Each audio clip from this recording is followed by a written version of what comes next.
علم لنا إلا ما علمتنا إنك أنت العليم الحكيم اللهم انفعنا بما علمتنا وعلمنا ما ينفعنا زدنا علما الحمد لله على كل حال ونعوذ بالله من حال أهل النار. بسم اللہ الرحمن الرحیم. باب النوافل. یہ باب ہے کس چیز کے بیان میں؟ نوافل. پیچھے ابواب کے ساتھ یہ ربط ہے کہ پیچھے کا فرائض ان کی ادا کرنا، ان کی کیفیت بیان کرنا، ان کی فرائض، ان کی شرائط، ان کے ارکان، ساری چیزوں کو بیان کیا. پیچھے کے فرائض کے بعد جو ہے دوسرے نمبر پر کس کا درجہ ہوتے ہیں؟ نوافل کا درجہ ہوتا ہے. تو اسی وجہ سے یہاں پر نوافل کا ذکر کیا. اب نوافل جو ہے نافلۃ ان کی جگہ ہی زیادتی کو کہا جاتا ہے. کس چیز کو؟ زیادتی کو کہا جاتا ہے. سمجھ آ گئے؟ جیسے قرآن میں آتا ہے نا کہ اللہ تبارک و تعالی نے فرمایا وَوَهَبْنَا لَهُ إِسْحَاقَ وَيَعْقُوبَ نَافِلًا کہ ہم نے دیا، یعنی ہبہ کیا، ہم نے دیا، عطا کی ہم نے اسحاق علیہ السلام اور یعقوب علیہ السلام، اسحاق علیہ السلام کو یعقوب علیہ السلام. سمجھا کہ یعنی نافلہ زیادہ. سمجھا کہ تو نافلہ جو ہے وہ زیادہ، سمجھے زیادتی کا معنی میں استعمال ہوتے ہیں. سمجھے تو نوافل جن کے فرائض سے جو ہے وہ زیادہ ہوتے ہیں. نوافل یعنی چونکہ فرائض پر ایک زائد چیز ہوتی ہے. سمجھے کہ یہ فرض واجب تو نہیں ہوتا نا، ایک زائد چیز ہوتی ہے یا نماز پر، تو اسی وجہ سے اس کو نافلہ کہا جاتا ہے. اصطلاح میں کسے کہتے ہیں؟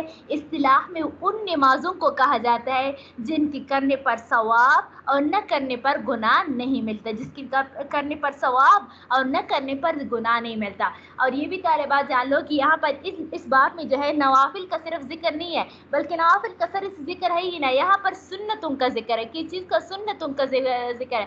یعنی ہم جو 5 وقت کی فرائض پڑھ رہے ہیں ان کے آگے پیچھے جو سنتیں ہیں نا، ان کا بیان ہے اس میں. اسی وجہ سے تو چونکہ وہ سنت جو ہے اس کا سنت پر بھی نوافل کا اطلاق ہوتا ہے، تو اسی وجہ سے اس کا کیا کر دیا؟ نوافل کا ذکر کیا. اور اس میں آگے تھوڑا سا ایک مسئلہ جو ہے نوافل کے بارے میں بھی ہے، تو اس وجہ سے اس کا باب جو ہے نوافل کا باب باندھا. سمجھا کہ دیکھو السنۃ فی الصلاۃ یصلی. اچھا اب ہم جو ہے نماز جتنے پڑھتے ہیں اس میں جو ہے کل 12 سنتیں ہیں. سمجھا کہ کل 12 سنتیں ہیں. دیکھو 2 جو ہے فجر کے ساتھ، 4 جو ہے کس چیز کے ساتھ؟ ظہر کے ساتھ. اور 2 جو ہے کس کے ساتھ؟ مغرب کے ساتھ ہو. 2 جو ہے اس کے ساتھ ہوتا ہے. سمجھ آ گئی ہو؟ عشاء کے ساتھ ہوتا ہے. سمجھ آ گئی ہو؟ اور 2 جو ہے مزید جو ہے ظہر کے ساتھ میں نے نہیں بتایا نا، تو دو جو ہے جو سنت تو مزید جو ظہر کے ساتھ 2 ہوتے ہیں تو وہ کل 12 بنتے ہیں. سمجھا؟ دیکھو 2 فجر کے، 6 جو ہے کس چیز کے؟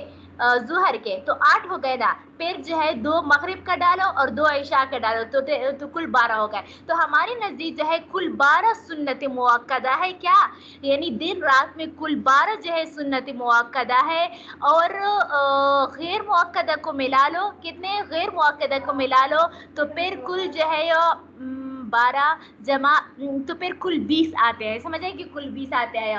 بہرحال سنت مؤکدہ، سمجھ آئی؟ میں نے تو سنت مؤکدہ کی تعریف پیچھے بتائی تھی. اچھا بہرحال سنت مؤکدہ یعنی جو 12 ہے نا ہمارے نزدیک جو سنت مؤکدہ ہے رات دن کی، اس کی دلیل یہ ہے کہ حضور صلی اللہ علیہ وسلم نے فرمایا کہ جو شخص جو ہے نماز دن رات میں کل 12 سنتیں پڑھتے ہیں تو وہ اپنی ٹھکانہ جو ہے ان کے لیے جنت میں ایک محل ہوگی. سمجھ گئے؟ تو اس حدیث سے معلوم ہوتا ہے کہ کل دن رات میں جو ہے کیا ہے؟ سنت مؤکدہ جو ہے وہ 12 ہے.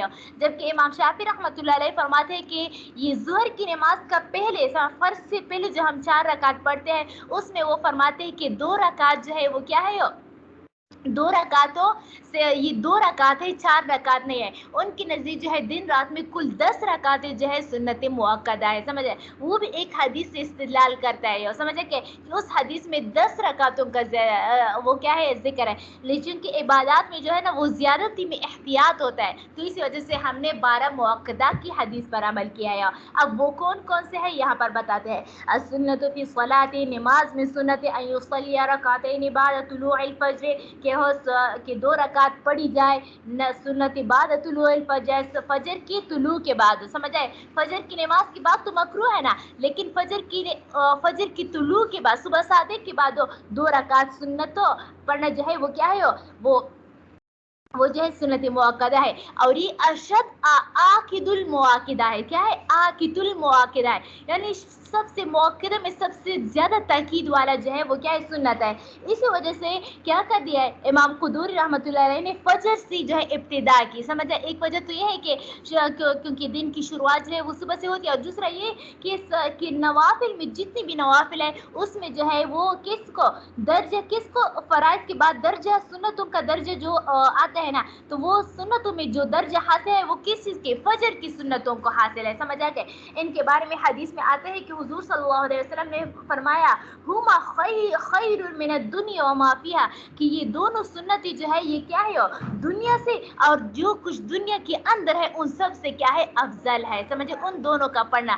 وہ ایک دوسرے حدیث میں آتا ہے کہ اس کو کبھی سفر اور حضر میں نہ چھوڑا کرو. کیا؟ اس کو حضر اور سفر میں نہ چھوڑا کرے. سمجھا کہ کیونکہ جب حضور صلی اللہ علیہ وسلم جو ہے وہ کیا کرتا ہے، سمجھا گئے ہو؟ یعنی کیا یہ سفر میں جو ہوتا ہے وہ سنت معاف ہو جاتے ہیں نا، سنت نوافل کا درجہ پکڑ لیتے ہیں. اگر ٹائم ملے تو پڑھ لو، اگر ٹائم نہ ملے تو نہ پڑھ لو، اور نہ پڑھنے اگر ٹائم مل بھی لے نہ پڑھنے پر بھی گناہ نہیں ملتا. سمجھا؟ حالانکہ سنت موقع پر تو سرزنش ہوتی ہے نا، یعنی تھوڑی سی گناہ ہوتی ہے. بہرحال تو اسی وجہ سے یہ جو ہے اشد التاکید ہے. سمجھے؟ اور دوسرے حدیث میں آتا ہے کہ حضور صلی اللہ علیہ وسلم نے فرمایا صلوها ولا تردكم الخير، کہ تم جو ہے کیا کرو، ان 2 رکعت کو پڑھ لو اگرچہ تمہیں کیا کرے؟ گوڑے رون ڈالے. کیا لے؟ گوڑے رون ڈالے. یعنی تم اتنی شدت میں ہو کہ گوڑے تمہیں روند رہا ہے، سمجھ، پھر بھی تم جو ہے وہ کیا یہ مبالغتاً استعمال کیا. سمجھ؟ اتنی تاکید کے ساتھ جو ہے حضور صلی اللہ علیہ وسلم نے بیان فرمایا. تو اسی وجہ سے جو ہے سنتوں میں سب سے پہلا درجہ کس چیز کا ہے؟ فجر کی سنتوں کا ہے. اچھا اب آگے یہ بیان، اچھا یہ بھی مسئلہ یاد رکھو کہ اب اگر کسی کا فجر کی نماز قضا ہو جائے، کیا ہو جائے؟ فجر کی نماز قضا ہو جائے، یا اس پر لیٹ ہو رہا ہو، اس نے جو ہے صرف فجر کی فرض پڑھ لی، سنت ان سے رہ گیا، تو آیا یہ جب اتنی تاکید والی ہے تو آیا ان کی دوبارہ قضا ہو سکتے ہیں یا نہیں ہو سکتی ہے؟ تو اس میں تو اصل قاعدہ تو سنتوں کے بارے میں یہ ہے کہ جب یہ اپنی وقت سے نکل جائے نا تو دوبارہ اس کی قضا نہیں ہوتی، جس طرح فرض کی ہوتی ہے. فرض اپنے وقت سے نکل جائے تو پھر دوبارہ اس کی قضا ہوتی ہے نا، لیکن سنتوں کی اپنی نہ وقت سے نکلنے کے بعد بھی یعنی نکل جائے تو پھر اس کی قضا لازم نہیں ہوتی. سمجھا گئے ہو؟ یعنی ہمارا ظہر قضا ہو گیا، اللہ نہ کرے، پھر جو ہے ہم نے کیا کریں، ظہر ہم صرف فجر ہی کے نہیں 4 رکعت فرض ہی پڑھیں گے، پھر مزید 6 رکعت کی سنت کی قضا نہیں ہوتی. سمجھ آ گئی؟ یہ بات یاد رکھو. لیکن یہ فجر کی سنتوں کے بارے میں جو ہے شیخین تو یہی فرماتے ہیں کہ اس کی پھر مزید کوئی قضا نہیں ہے. لیکن امام محمد رحمۃ اللہ علیہ فرماتے ہیں کہ جب اس کے ساتھ جو ہے وہ کیا ہو جائے، فجر کا نماز بھی قضا ہو جائے، یعنی فرض بھی قضا ہو جائے، تو زوال سے پہلے تک اس کا پڑھنا جائز ہے مع سنت. سمجھے؟ سنت اس کو پڑھ سکتے ہیں. سمجھے؟ لیکن اگر کیا ہو جائے، زوال کے بعد تک آپ نے اس کی قضا نہیں کی تو پھر جو ہے صرف فرض کا قضا لازم ہوگی، سنتوں کی قضا کا وقت چلا جائے گا. سمجھے؟ اور امام محمد رحمۃ اللہ علیہ کے قول پر فتویٰ ہے. سمجھ آ گئے کہ اگر کسی شخص سے صرف سنت قضا ہو جائے یا مغا فرض کی قضا ہو جائے تو وہ زوال تک تو ان سنتوں کی قضا کر سکتا ہے، لیکن اگر زوال کے بعد وہ فجر کا نماز کی قضا ادا کرنا چاہے تو پھر سنتوں کا قضا نہیں کرے گی، صرف کس چیز کی قضا کرے گی؟ صرف فرض کی قضا کرے گی. اچھا دیکھو، السنت فی الصلاۃ یصلی رکعتین بعد طلوع الفجر. سنت و نماز میں سنت یہ ہے کہ آپ یصلی کہ پڑھا جائے، یصلی کہ پڑھے رکعتین 2 رکعت بعد طلوع الفجر، فجر کی طلوع کے بعد، یعنی صبح صادق کے بعد، واربعا قبل الظہر ورکعتین بعدها، اور دوسری نمبر پر ظہر کی 4 رکعتوں کی وہ ہے تاکید ہے. سمجھ آ گئے؟ اور ظہر سے پہلے 4 رکعت اور اس کے بعد بھی 4 رکعت. سمجھ آ گئے؟ اچھا نہیں وہ تو جو ہے یعنی ظہر سے پہلے بھی 4 رکعت نفل ہوتے ہیں. سمجھا کہ اس کو تہجد کی درجہ دیا جاتا ہے. سمجھا گئے ہو؟ لیکن وہ نفل ہوتے ہیں، وہ سنت مؤکدہ یا سنت غیر مؤکدہ وغیرہ کچھ نہیں ہوتا. واربعن قبل العصر اور 4 رکعت عصر سے پہلے. تو دیکھو ہم تو 4 رکعت عصر سے پہلے نہیں پڑھتے ہیں، تو اس کے بارے میں جو ہے نا یہ 4 رکعت عصر کا تو خود 4 رکعت فرض نماز ہے، اور 4 رکعت فرض سے پہلے 4 رکعت سنت پڑھی جانے، یہ سنت غیر مؤکدہ ہے. کیا ہے؟ سنت غیر مؤکدہ ہے. سمجھ آ گئی؟ اور سنت غیر مؤکدہ کا درجہ مستحب کی درجے میں ہوتا ہے. سمجھ آ گئی؟ ان کے بارے میں حدیث میں آتا ہے کہ حضور صلی اللہ علیہ وسلم نے فرمایا کہ جو شخص جو ہے ان 4 رکعتوں کو پڑھے گا، کیا جو شخص ان 4 رکعتوں کو پڑھے گا، لا تمسہ النار، اس کو آگ کبھی نہیں چھوئے گا. سبحان اللہ. سمجھ آ گئی؟ تو دیکھو اتنی بڑی فضیلت کی بات ہے، ہمیں چاہیے کہ ہم کیا کریں، ہم اس کا اہتمام کیا کریں. اگر کوئی اسی طرح ایک روایت میں آتا ہے کہ 2 رکعت جو ہے سنت غیر مؤکدہ ہے، یعنی 4 رکعت فرض سے پہلے 2 رکعت، ایک روایت کے مطابق 4 رکعت، دوسری روایت کے مطابق 2 رکعت. تو اگر کوئی عورت یا آدمی جو ہے وہ 4 رکعت نہ پڑھ سکتا ہو یا نہ پڑھ سکے تو پھر 2 رکعت تو ضرور پڑھنی چاہیے. سمجھ آ گئی؟ اچھا وَإِن شَاءَ رَكَعَتَيْنِ وَرَكَعَتَيْنِ. اچھا وَإِن شَاءَ دیکھو اربعن قبل العصر، اور 4 رکعت عصر سے پہلے. وَإِن شَاءَ رَكَعَتَيْنِ، اگر وہ چاہے تو 2 رکعت بھی پڑھ سکتے ہیں، کیونکہ ایک روایت میں 2 رکعت کا ذکر ہے. وَرَكَعَتَيْنِ بَعْدَ الْمَغْرِبِ، اور مغرب کے بعد بھی 2 رکعتیں، یہ بھی مؤکدان، یہ بھی 2 رکعت کیا ہے؟ مؤکد ہے. سمجھا کہ سنت مؤکدہ ہے. وَأَرْبَعًا قبل العشاء، عشاء سے پہلے 4 رکعت دو. اچھا عشاء سے پہلے تو ہم 4 رکعت نہیں پڑھتے ہیں، عشاء کے بعد تو ہم 2 رکعت پڑھتے ہیں، لیکن عشاء سے پہلے جو 4 رکعت ہے وہ بھی سنت غیر مؤکدہ ہے. کیا ہے؟ سنت غیر مؤکدہ ہے. اسی وجہ سے اس کو پڑھنی چاہیے. سمجھ آ گئی؟ وَإِن شَاءَ رَكَعَتَيْنِ وَأَرْبَعَ بَعْدَهَا، اور اس کے بعد بھی 4 رکعت ہے. سمجھ آئی؟ 4 رکعت کی ایک روایت ہے اور اس طرح 2 رکعت ہے. ہم تو 2 رکعت پڑھتے ہیں نا. سمجھ آ گئے؟ لیکن 4 روایت کی بھی کیا ہے؟ روایت ہے. یعنی عشاء سے پہلے بھی 4 رکعت، پھر عشاء کی 4 رکعت فرض ہو، پھر اس کے بعد 4 رکعت کی ایک روایت ہے اور 2 رکعت کی روایت ہے. اب جو چاہے تو 4 رکعت بھی پڑھ سکتے ہیں، 2 رکعت بھی پڑھ سکتے ہیں، لیکن 2 رکعت اس میں سے مؤکد ہے اور 2 رکعت جو ہے غیر مؤکدہ ہے. ونوافل النہار. اچھا آگے یہ مسئلہ بیان فرماتے ہیں کہ اگر کوئی عورت جو ہے وہ کیا کرے، یا کوئی مرد جو ہے وہ کیا کرے، رات کے وقت جو ہے وہ نوافل زیادہ پڑھنا چاہے، تو آیا 4 رکعتوں کو ایک سلام کے ساتھ پڑھیں گے یا 2 رکعت پڑھیں گے؟ اس طرح رات کے دن کے وقت جو ہے نوافل کوئی پڑھنا چاہے تو اب آیا 2 رکعت پڑھیں گے یا 4 رکعت پڑھنا افضل ہے؟ ویسے تو افضل یعنی 4 رکعت بھی پڑھ سکتے ہیں، 2 بھی پڑھتے ہیں، لیکن افضل کون سی چیز ہے؟ سمجھ آ گئے؟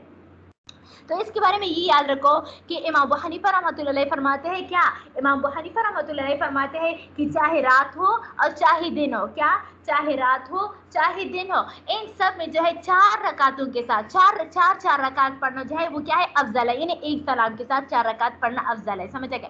ان کی دلیل یہ ہے کہ تراویح، ویسے تو ان کی نزدیک جو ہے تراویح 4 رکعت پڑھ جائے. ہم تو 2 پڑھتے ہیں نا، تو وہ تو وہ الگ سا مسئلہ ہے. شاید آگے آ جائے یا اگر آگے نہ آئے تو پھر آپ لوگ ہدایت میں پڑھ لیں گے. سمجھ آ گئی؟ آیا یہ تراویح جو ہے 2 رکعتیں یا 4 رکعتیں ہیں، لیکن بہرحال سنت مؤکدہ یہی ہے کہ کیا ہے؟ 2 رکعتیں جماعت کے ساتھ. تو ان کی دلیل یہ ہے کہ حضور صلی اللہ علیہ وسلم سے وہ عشاء کے وقت جو ہے 4 رکعت پڑھتے تھے. عشاء کے وقت جو ہے 4 رکعت نفل پڑھتے تھے. کیا 4 رکعت نفل پڑھتے تھے؟ تو دیکھو اس حدیث سے معلوم ہوتا ہے کہ رات کے وقت 4 رکعت پڑھنا افضل ہے. اس طرح وہ رات دن کے متعلق جو ہے وہ کہتے ہیں کہ دن میں بھی 4 رکعت پڑھنا افضل ہے ایک سلام کے ساتھ. ان کے بارے میں وہ دلیل یہ پیش کرتے ہیں کہ حضور صلی اللہ علیہ وسلم چاشت کا نماز کو ایک سلام کے ساتھ 4 رکعت پڑھتے تھے. تو اس حدیث تو وہ تو دن کی نماز ہے نا، تو اس سے معلوم ہوا کہ دن کی نماز بھی 4 رکعت یعنی 4 رکعت ایک سلام کے ساتھ پڑھنا افضل ہے، اور رات میں بھی 4 رکعت 4 کے ساتھ پڑھنا افضل ہے.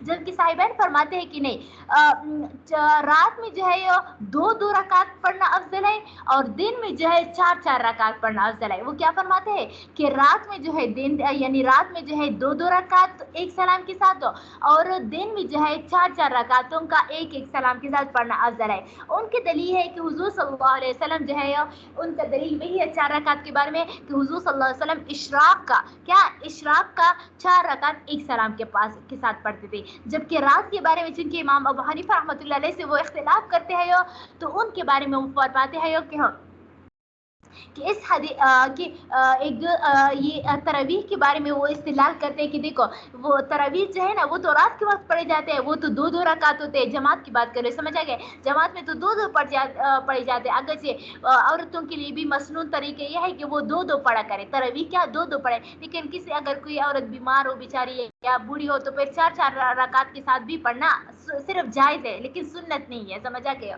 تو وہ کہتے ہیں کہ دیکھو وہ تراویح پر قیاس کرتے ہیں کہ تراویح جو ہے وہ رات کی نماز سے کرے، پھر بھی وہ جو ہے کیا ہے 2 رکعت ہے ایک سلام کے ساتھ، تو ان پر قیاس کرتے ہوئے کہتے ہیں کہ عام نوافل کو بھی رات میں 2 پڑھنے چاہیے، جبکہ امام شافعی رحمۃ اللہ علیہ فرماتے ہیں کہ نہیں، رات ہو یا دن ہو ہر میں جو ہے 2 رکعت پڑھنا، 2 رکعت یعنی رات اور دن دونوں میں 2 رکعت پڑھنا افضل ہے۔ ان کی بھی ایک دلیل ہے کہ حضور صلی اللہ علیہ وسلم نے فرمایا مسنا مسنا فی اللیل فی النہار واللیل، یعنی رات اور دن دونوں میں 2 رکعت نفل پڑھنا افضل ہے۔ ہم اس حدیث کا جواب دیتے ہیں کہ وہ یہ ضعیف ہے، کیا ہے یہ ضعیف روایت ہے، صحیح آپ کسی کہتے ہیں آگے انشاءاللہ آپ لوگ پڑھ لیں گے کسی حدیث کتب حدیث کے یعنی حدیث کی کتابوں میں آپ لوگ پڑھ لیں گے۔ اچھا دیکھو وَنَوَافِلُ النَّهَارِ إِنْ شَاءَ صَلَّى رَكَعَتَيْنِ، اور نوافل یعنی دن کی نمازیں اگر چاہے 2 رکعت پڑھ لے، بِتَسْلِیمَةٍ وَاحِدَةٍ یعنی ایک ہی سلام کے ساتھ، وَإِنْ شَاءَ أَرْبَعًا، اور اگر چاہے کیا ہے 4 کے ساتھ بھی پڑھنا جائز ہے، وَيُكْرَهُ الزِّيَادَةُ عَلَى ذَلِكَ، اور اس پر زیادہ کرنا جو ہے وہ کیا ہے، اور اس پر زیادہ کرنا جو ہے وہ مکروہ ہے، یعنی یعنی یہ تو جواز کا مسئلہ ہے نا، یہ جواز کا مسئلہ ہے کہ 2 بھی پڑھ سکتے ہو اور 4 بھی پڑھ سکتے ہو، لیکن 4 پر مزید اضافہ کرنا جائے، یعنی 6 رکعت کا نفل کی نیت کرنا ایک ہی سلام کے ساتھ، تو پھر یہ کیا ہوگا مکروہ ہوگا، کس میں دن میں۔ باقی اختلاف ہو کہ دن میں کون سی رکعت افضل ہے، تو امام ابو حنیفہ فرماتے ہیں کہ 4 رکعت ہو، جبکہ صاحبین اور امام شافعی رحمۃ اللہ فرماتے ہیں کہ 2 نہیں وہ اس میں اختلاف نہیں ہے، امام ابو حنیفہ اور صاحبان دونوں فرماتے ہیں کہ 4 افضل ہے، سمجھ آئے کہ 4 افضل ہے۔ فَأَمَّا النَّوَافِلُ، دیکھو اسی وجہ سے یہاں پر اختلاف کا ذکر نہیں کیا کیونکہ ہمارے امام کا اختلاف نہیں، وہ کہتے ہیں کہ دن میں جو ہے 4 رکعت افضل ہے۔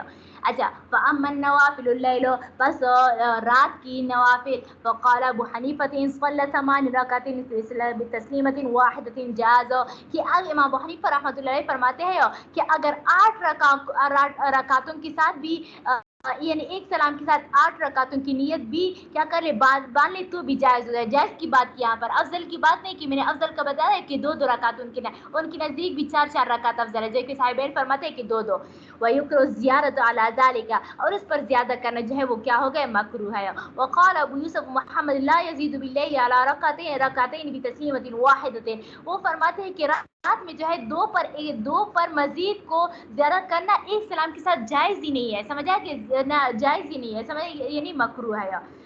اچھا یہ تو ہو گیا اس کی سمجھ آ گئی نا، یہاں پر افضلیت کو سر سے بیان ہی نہیں کیا، میں نے بتایا سمجھا کہ اس کا تفصیل جو ہے ہدایہ میں موجود ہے۔ والقراءۃ واجبۃ فی الرکعتین، آگے یہ بیان فرماتی ہے کہ کتنی رکعتوں میں قرات کرنا واجب ہے اور کتنی میں واجب نہیں ہے، سمجھ اس کے بارے میں ہے۔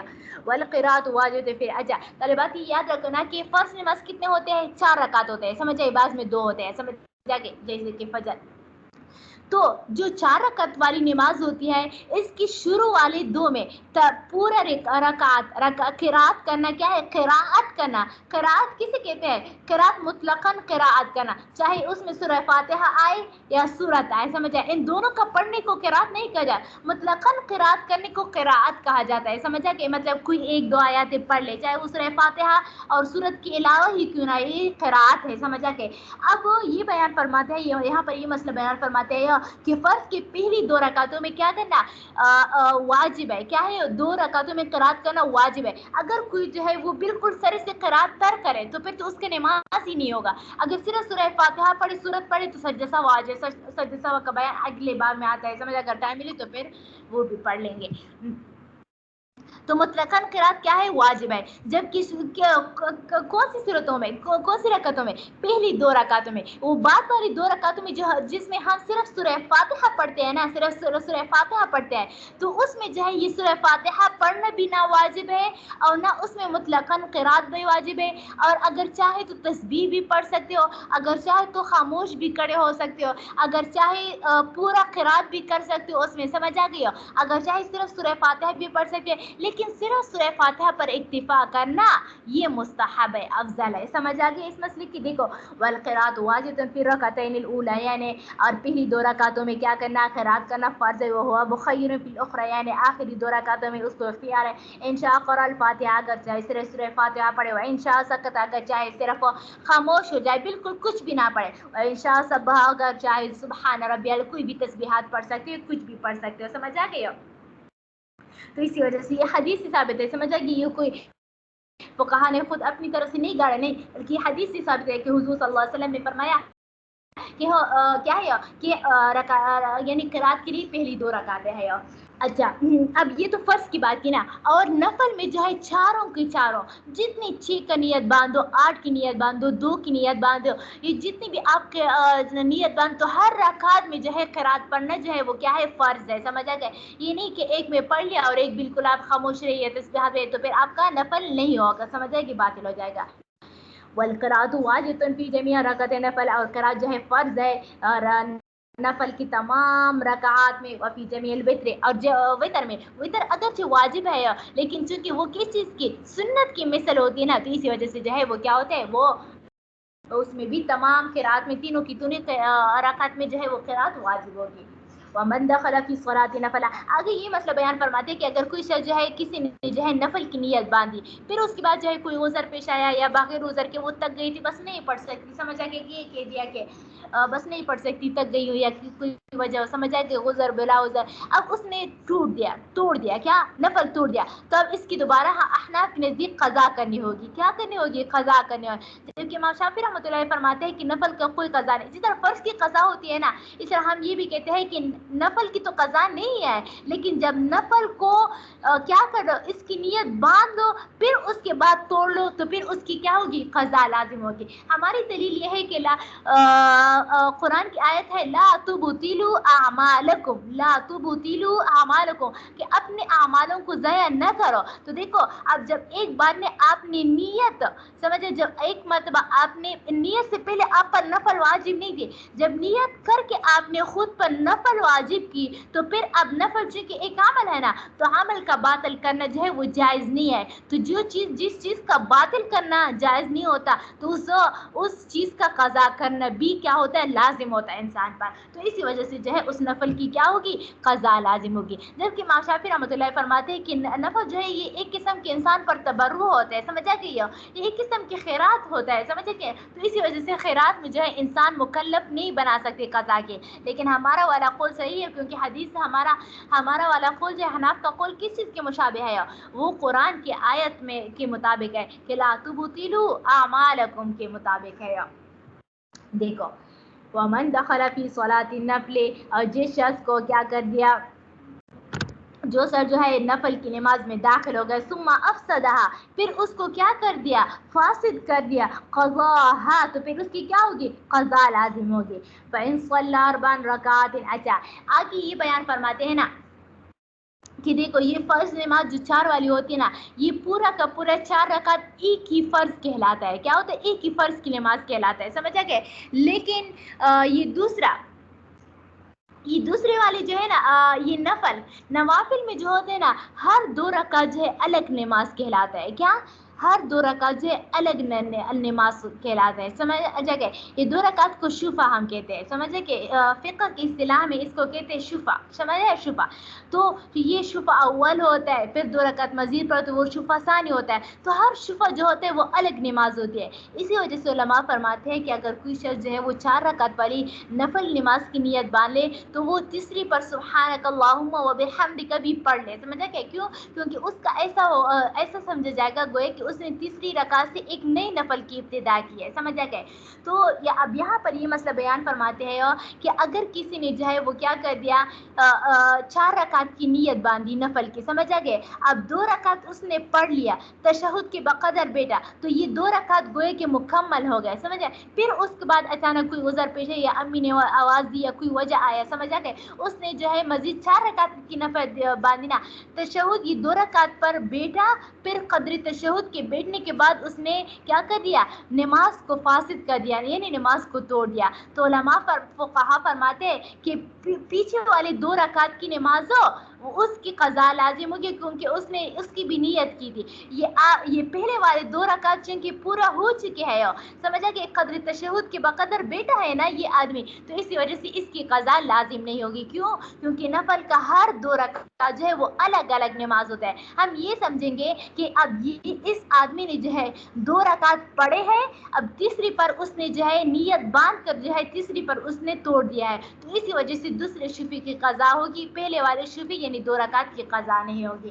یہاں پر یہی بیان کرتے ہیں. دیکھو فَإِنْ صَلَّ 4 رکعات بس اگر کسی آدمی نے 4 رکعت کی نیت باندھی وقعد فی الاولیین اور پہلی 2 رکعتوں کی یعنی دوسری رکعت پر جو ہے وہ بیٹی بھی ثم افسد الاخرین اور پھر جو ہے فاسد کر دیا آخری دوسرے یعنی آخری 2 رکعتوں کو قضا رکعتین تو پھر وہ کیا کرے گی صرف 2 رکعتوں کی قضا کرے گی.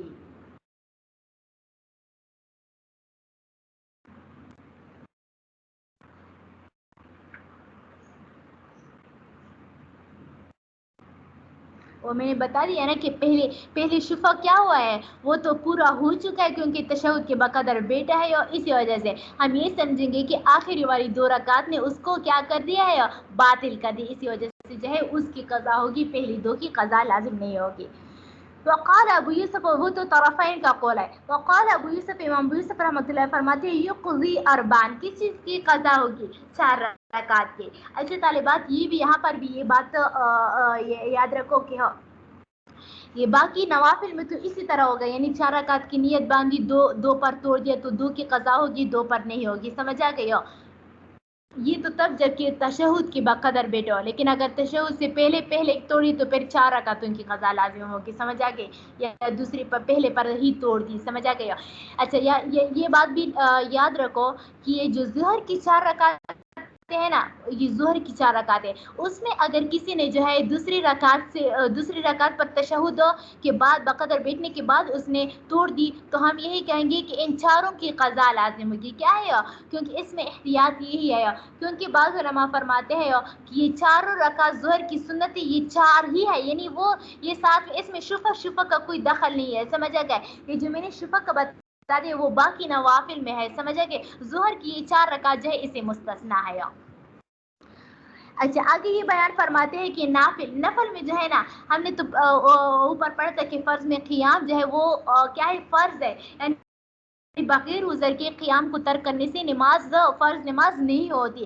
آگے یہ بیان فرماتے ہیں کہ نفل میں جو ہے نا یہ قیام ضروری نہیں ہے. کیا قیام فرض نہیں ہے نفل اب اگر آپ کا کوئی عذر ہو یا عذر نہ ہو آپ بیٹھ کر پڑھ سکتے ہو لیکن کیا ہے لیکن ساتھ میں یہ بھی بات جان لو کہ نصف ثواب ملے گا. حضور صلی اللہ علیہ وسلم نے فرمایا صلاۃ القاعد علی نصف من صلاۃ القائم کہ بیٹھنے والے آدمی کی نماز جو ہے وہ کیا ہے کھڑے ہونے والے کی نماز کی نصف ہوگی. کیا ہوگی؟ نصف یعنی اجر میں جو ہے وہ کیا ہوگا نصف ہوگی. یہ تو تب جب کوئی انسان جو ہے قادر ہو پھر بھی وہ بیٹھ کر نوافل پڑھتے ہو. سمجھے؟ فرض میں تو ہو ہی نہیں سکتا بیٹھ کر پڑھنا کیونکہ وہ تو بغیر عذر کے قیام کرنا جو ہے اس سے نماز نہیں ہوتی قیام کو ترک کرنا.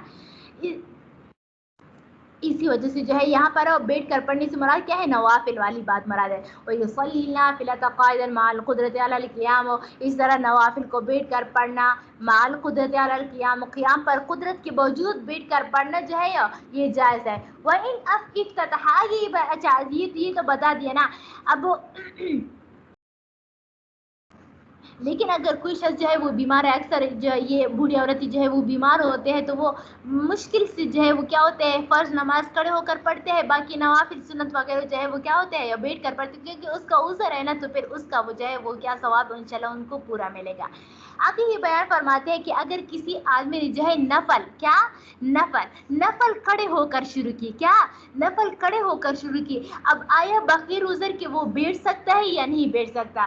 تو امام ابو حنیفہ رحمۃ اللہ علیہ فرماتے ہیں کہ بغیر عذر کی کیا ہے وہ نہیں بیٹھ سکتا، کیا بغیر عذر کی نہیں بیٹھ سکتا، کیونکہ اب اس نے جو ہے جب خود جو ہے کھڑے ہو کر اس نے اپنے اوپر قیام کو لازم کیا تو بغیر عذر کے بیٹھنا جائز نہیں ہوگا، جبکہ صاحبین فرماتے ہیں کہ نہیں نہ، یہ امام ابو حنیفہ رحمۃ اللہ فرماتے ہیں کہ اگر بغیر عذر کی بیٹھ جائے تب بھی اس کے لیے جائز ہے، کیونکہ نفل ہے، نفل میں جب قیام فرض نہیں ہے تو جس طرح جب وہ کیا ہے شروع سے قیام کو ترک کرنا جائز ہے تو پھر وہ شروع کرنے کے بعد یعنی ابتداءً قیام کو ترک کرنا جائز ہے، تو کیا ہے تو ابتدا کے بعد جو ہے یعنی درمیان میں جو ہے قیام کو ترک کرنا بطریقہ اولا جائز ہوگا، جبکہ صاحبین فرماتے ہیں کہ عذر کے یعنی عذر کے ساتھ تو بیٹھ سکتا ہے جب اس نے قیام کی حالت میں نوافل شروع کیا ہے، لیکن بغیر عذر کی جو ہے وہ نہیں بیٹھ سکتا۔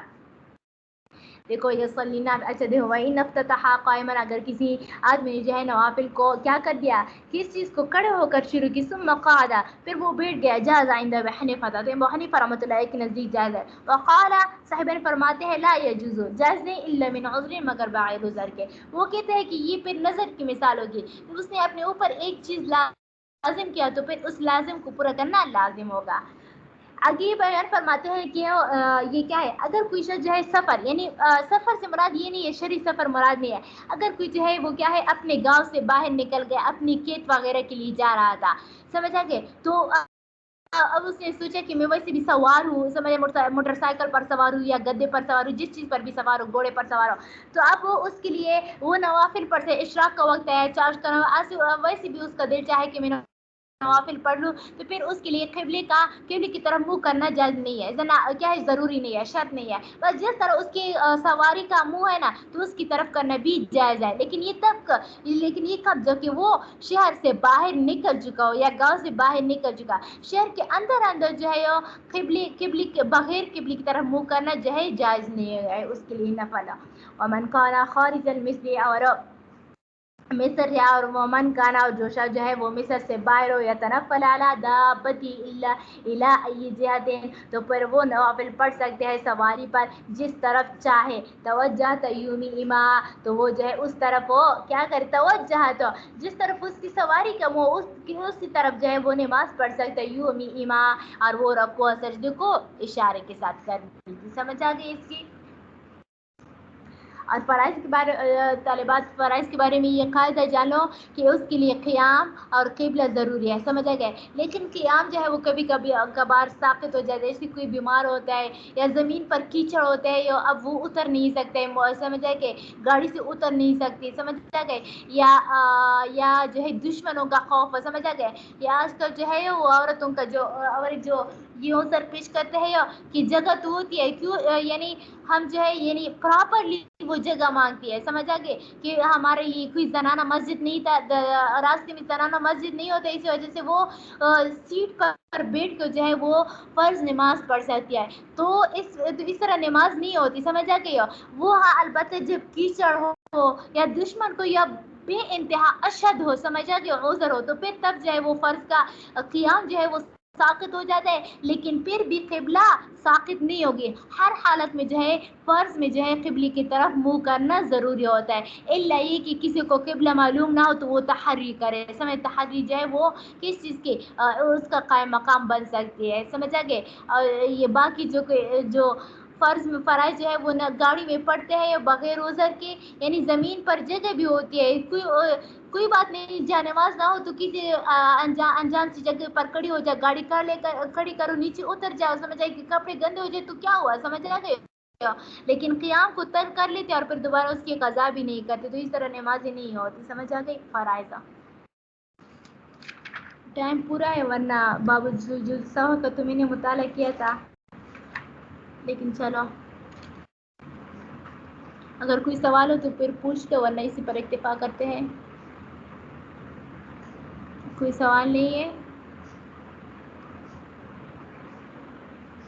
چلو